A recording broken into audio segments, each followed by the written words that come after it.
Hi, I'm the younger sister in the JAG family. I started to draw at the age of 2.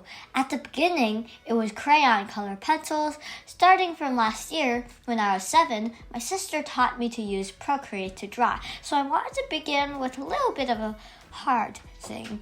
And so I decided to draw this drawing. It took me quite a long time, but I noticed how pretty it was and I just wanted to finish it. So I worked as hard as I could to make it look perfect.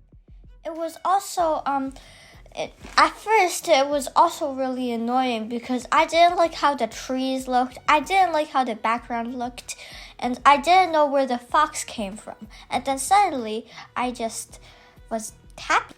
And suddenly, I just noticed how, it was about, not how it looked, it was about how fun it was, and yeah. For this, I really appreciate my sister for how patient she was and how she helped me whenever I had trouble and I asked her.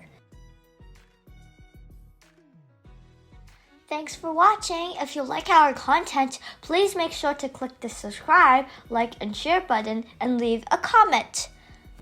See you next time and look out for another art video.